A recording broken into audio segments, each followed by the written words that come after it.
বগুড়া অবস্থান করছেন BNP chairman Tarique Rahman. বিশেষ চাহিদা সম্পন্ন শিশুদের হুইল চেয়ার বিতরণী অনুষ্ঠানে যোগ দিয়েছেন তিনি।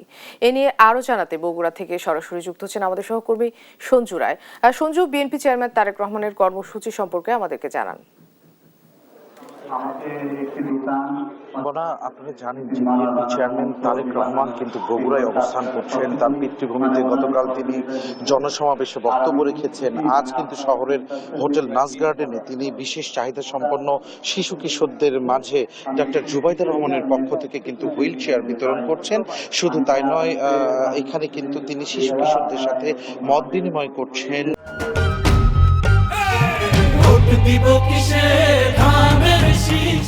তাদের সাথে কথা বলবেন। আজকে কিন্তু সকাল থেকে এটি তার প্রথম কর্মসূচি ছিল এবং এই কর্মসূচি এখন কিন্তু প্রতিবন্ধী যে শিশুরা রয়েছে তারা কিন্তু সরাসরি তার সাথে কিন্তু কথা বলছেন, তার কাছে তাদের মনের কথা খুলে বলছেন।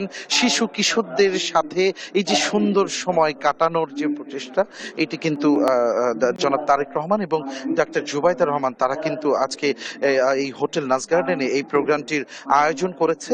CSF গ্লোবালের chairman doctor M A মোহিতের আয়োজনে আজকে কিন্তু এই অনুষ্ঠানটি হচ্ছে, যেখানে 10 জন প্রতিবন্ধী শিশুর মাঝে ডাক্তার জুবাইদুর রহমানের পক্ষ থেকে হুইল চেয়ার বিতরণ করা হবে এবং সিএসএফ গ্লোবাল তারা যে উদ্যোগটি নিয়েছে সেই উদ্যোগে কিন্তু সাধুবাদ জানিয়ে জনাব তারেক রহমান তিনি কিন্তু প্রতিবন্ধী শিশুদের জন্য নানামুখী কর্ম পরিকল্পনা কিন্তু তিনি জানাবেন এবং শিশু কিশোরদের সাথে এই মত বিনিময়ের যে আয়োজনটি তিনি করেছেন এটি কিন্তু বগুড়ার সকলেই একটি প্রশংসনীয় উদ্যোগ বলেছেন। আজকে কিন্তু সকাল থেকে তার বগুড়া সদরের বিভিন্ন ইউনিয়নে বিভিন্ন জায়গায় কিন্তু তার গণসংযোগ করার কথা ছিল, কিন্তু সেটি কোনো কারণে বাতিল করে তিনি কিন্তু প্রতিবন্ধী জনগোষ্ঠী, প্রতিবন্ধী শিশু কিশোর তাদের সাথে কিন্তু আজকে এই মত বিনিময়ের উদ্যোগটি নিয়েছে, যেখানে সরাসরি শিশুদের সাথে কথা বলছে ডাক্তার জুবাইদুর রহমান এবং বিএনপি চেয়ারম্যান জনাব তারেক রহমান। এবং এখানে কিন্তু জেলা বিএনপির শীর্ষস্থানীয় নেতৃবৃন্দরা উপস্থিত রয়েছেন।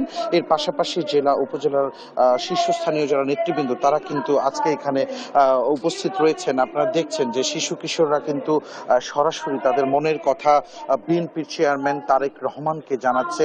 তারা তাদের অধিকার নিয়ে কথা বলছে এবং তারেক রহমান এবং তার সহধর্মী ডাক্তার জুবাইদুর রহমান কিন্তু খুব মনোযোগের সহিত তাদের কথাগুলো শুনছে এবং তাদের কথাগুলো শোনার মধ্য দিয়ে আগামীর বাংলাদেশ, সবার আগে বাংলাদেশ গড়ার যে স্বপ্ন, সেই স্বপ্ন বাস্তবায়নের লক্ষ্যে যা যা করণীয়, যে পরিকল্পনাগুলো রয়েছে তিনি কিন্তু আগামীর যারা কর্ণধার, যারা দেশ চালাবে সেই শিশুদের সাথে তারা কিন্তু শেয়ার করছে, তারা ভাগাভাগি করে নিচ্ছে। হোটেল নাজ গার্ডেন থেকে তারেক রহমানের মত বিনিময় থেকে আজকে আমার কাছে এখন পর্যন্ত এটি ছিল সর্বশেষ।